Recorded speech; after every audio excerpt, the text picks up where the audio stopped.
Well, good morning, everyone. And happy 5th of July, happy Independence Day, or whatever you choose to call this day.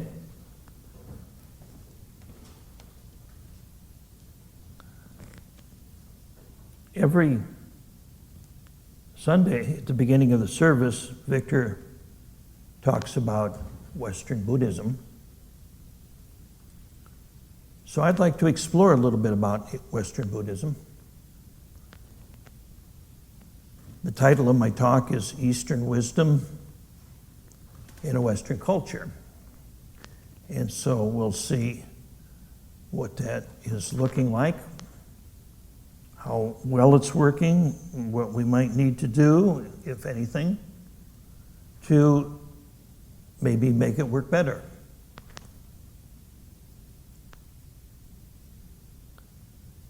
So in the last several hundred years, but particularly the last 50 years, there's been a marked departure in our country and in many other parts of the world, Europe, for example, a marked departure away from religion, organized religion, and church attendance. On the other hand, there seems to be a marked increase in interest in spirituality and self-help psychology, self-awareness. And so we have these two factors, the dying of the old form of spirituality, which was basically religion and church attendance, and an increasing hunger for spirituality. And a third force at work in the last 50 years is increasing globalization. And with technology, we have access to the teachings and the teachers from all over the world and from the ancient past in many cases. And so the West has opened its arms in many ways to the practice of Buddhism. However, Buddhism arose in a culture very different from ours, in a very different time. And so it's important to recognize what works in our culture and what doesn't. And how much of what works can be taken from the entire gestalt, if you will, of the Asian practice. It's a little bit like transplanting a tree. You know, if you cut it off too shallowly, the tree will not live. And on the other hand, if you try to pick up every little root and tendril of the tree, you'd be moving a mountain practically. So the issue arose for those that were teaching in the East at that time and brought the teaching to the West, is how can we transplant this tree of wisdom, so to speak, in the West in a way that works, in a way that meets the need of the Western culture, and at the same time keeps the living spirit of the wisdom of the Buddha. And this is an ongoing question. It's not a question that has any given answer. It's an ongoing dialogue. And so that's what basically I see Western Buddhism as a dialogue in many ways between the past and the present, between the East and the West. And so I'm participating in that dialogue with you all this morning. So let's take a look at what happens. We obviously know that every religion is embedded in a culture. You really can't separate religion from culture. And every religion arose at a time in history when there were a unique set of circumstances that called forth that particular teaching and teacher. So the question is, do those cultural context and the need for that teaching exist in our culture and in our time today? On the one hand, I don't want anyway, to see a shallow Buddhism.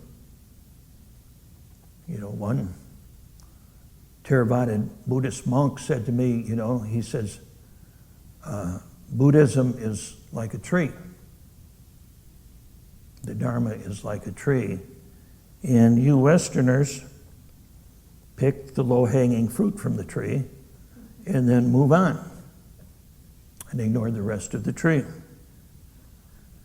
And so I think there's some legitimacy to that criticism. On the other hand, how much of the tree would fit if we tried to plant it here in the Western culture? We'll see. So I think what's helpful is to just realize the differences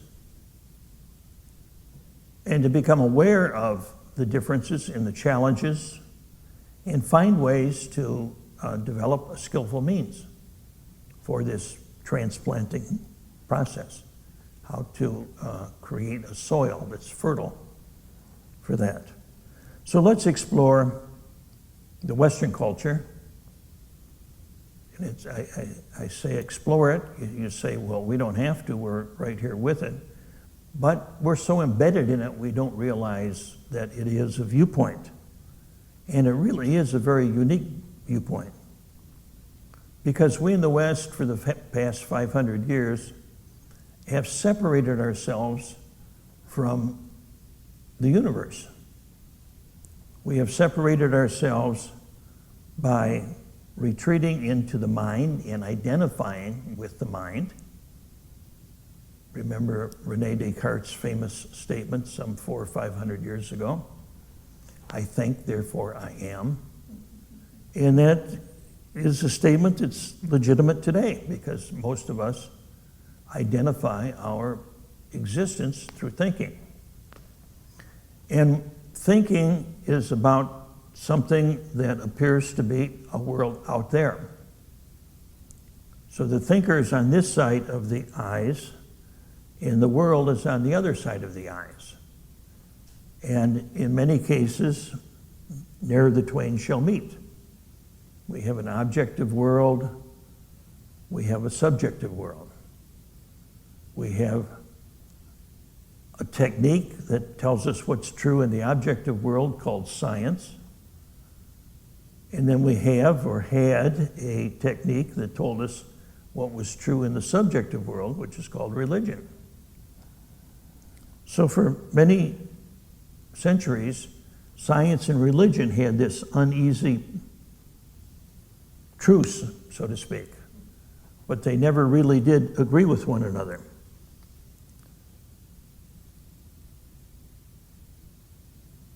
In the time of the Buddha, such a view never existed. There was no science as we know it today. There was no subjectivity and objectivity as we know it today. The individual did not feel him or herself as separate from the universe and identified with the mind. The individual was much more embedded in the universe. And the individual was much more embedded in the community as well. We in the West have valued our rugged individualism, ever since the Renaissance, the Reformation. We've been rebelling against any authority other than that of reason, that of the mind. Science is king, reason is king, empiricism is king. If you go to a university, most universities will operate from that premise. They will teach you about what can be measured, what can be proven, quote unquote. If you go to a court of law, it's interesting, they'll swear on a Bible and then basically throw the Bible away and then argue based upon scientific evidence, you see. They don't say, well, because it's in the Bible, it's got to be true. It's got to be proven by evidence. So we live in a world that is very much identified with the mind, with logic, and with the objective world. That did not exist in the Buddhist time. So the reason I say that is when we look at the teachings of the Buddha, we hear a lot about what freedom is not. It sounds like we are letting go, letting go of the identification of the self, letting go of grasping of material things, impermanence, no self, emptiness, shunyata. So on the surface, it can seem like a bummer to a Westerner, because as we think about letting go, the obvious question is, what's left? Well, in the West, if you let go of your grasp on the mind and on the material world, it feels like a profound deficiency. It feels like nihilism. It feels like there's nothing left. But if you were to live in a universe that the Buddha and his contemporaries lived in, you'd live in a universe that was essentially spiritual, but it was clouded by what's called Maya, or illusion. So when you let go of illusion, when you let go of the cloud of materialism, what's left is what's real. What's left is the divine, the Brahman. They were deeply steeped in the idea Atman is Brahman, Brahman is Atman. In other words, the one and the all are one and the same. The only separation is the illusion of the world. So as you let go of that illusion, you fall into this experience of pure beingness. In the West, we don't hold that view. Our Western view is if we let go of who we think we are, if we let go of the world as we know it, we fall into an endless pit, is what most people experience. We fall into this abyss. So it's very important to recognize this and to, not interpret the teachings exclusively through the vision of the Western mind, because that's really not the context in which they were given. And yet, on the other hand, we can't transport ourselves into the past and become a 5th century BC Buddhist. So what is one to do? Well, I think there are a number of things that can be done. One is, first of all, recognize that's what's going on. Recognize that when we say not self, let go, die to the world, what may feel like a profound emptiness to us is not what the Buddha is talking about. What we're feeling is a psychological emptiness. And also what we often feel is a lack of value. There's a wonderful story, tragic and yet wonderful, about a time when the Dalai Lama, the current Dalai Lama, His Holiness, was speaking to a group of psychologists. And one of the psychologists asked the question, could Buddhism be used as a way to overcome the issue of self-hatred, which, as a psychologist, he dealt with almost every day. And so the Dalai Lama, when he heard the word, he didn't quite recognize it, so he turned to his advisors, and they talked, and his translators, and they debated for 15 minutes, they went back and forth. Finally, the Dalai Lama came out, and he says, I don't know what you're talking about. He says, I don't understand self-hatred. What? Why? How? I mean, that was just outside of his realm of possibility, why one would hate oneself. And then he asked the question, he says, is there anybody else in this room that feels this way? And of course, virtually every hand went up, and he was astounded. You see. Now this is in the 21st century. So the idea of not having value unless we earn it, the idea of being alone, being deficient, being empty without the material world is one that's relatively unique to our time and our culture.